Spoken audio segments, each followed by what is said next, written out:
እስኪ ራሳችሁን በታማኝነት ጠይቁ።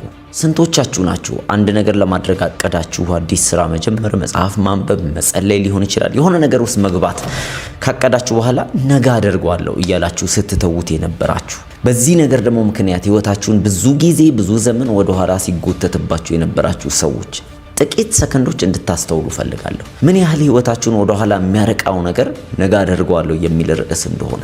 እንደዚህ አይነት አመለካከትና አባባል ነገሮችን ለነገ መቅጠር የእጣ ፈንታችሁ ሌባ ነው። ዓላማችሁን፣ ራእያችሁን የሚቀብር መንፈሳዊ እስራት ነው። ብዙዎች ግን ይህንን ነገር ልክ እንደ ከባድ ኃጢአት ወይም እንደ መንፈሳዊ እስራት ስለማያዩት ሁሉ ጊዜ ነገ በመቅጠር የሆነ ነገር ለማድረግ ቀጠሮ እያስቀመጡ ህይወታቸውን ወደ ኋላ አመታት እየተጓዙ ይገኛሉ። ይህ አይነቱ ነገር ስንፍና ይባላል። ብዙ ጊዜ ሰዎች ስንፍናን እንደ አንድ ተራ ነገር በቃ ወይ የጊዜ አጠቃቀም ችግር ምናምን አድርገው ብቻ ነው የሚያዩት። ነገር ግን መጽሐፍ ቅዱስ ለስንፍና በጣም ትልቅ ቦታ ይሰጠዋል።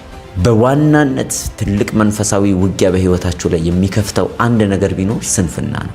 እግዚአብሔር የሰጣችሁን ኃላፊነት፣ እግዚአብሔር የሰጣችሁን እድልና ጊዜ እንዳትጠቀሙ የሚገድል የራእይ ገዳይ የሆነ ነገር። በስንፍና ምክንያት በጣም ብዙዎች ከመንግስተ ሰማይ እንኳን ሲቀሩ መጽሐፍ ቅዱስ ላይ እንደ ምሳሌ ጌታ ኢየሱስ ሲናገር አይተናል። አንተ ሰነፍ ብሎ ብዙ ጊዜ ጌታ ኢየሱስ ክርስቶስ በምሳሌ መልክ ሲያስተምርም ተመልክተናል። ዛሬስ በእኔና በእናንተ ህይወት ስንፍና ያደረገብን ጥላቻ፣ ክፋት፣ መጥፎ ነገር ምን ይሆን?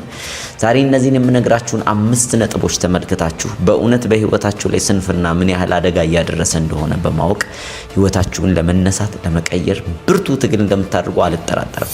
ዝግጁ ከሆናችሁ ይህንን ቪዲዮ ላይክ በማድረግ ቻናሉን ሰብስክራይብ በማድረግ አብራችሁኝ ተማሩ። እንደ እግዚአብሔር ቃል ስንፍናን ዛሬ የምንቃወምበት ብርቱ ኃይል የምንቀበልበት ጸጋችንን የምናድስበት ቀን ነው።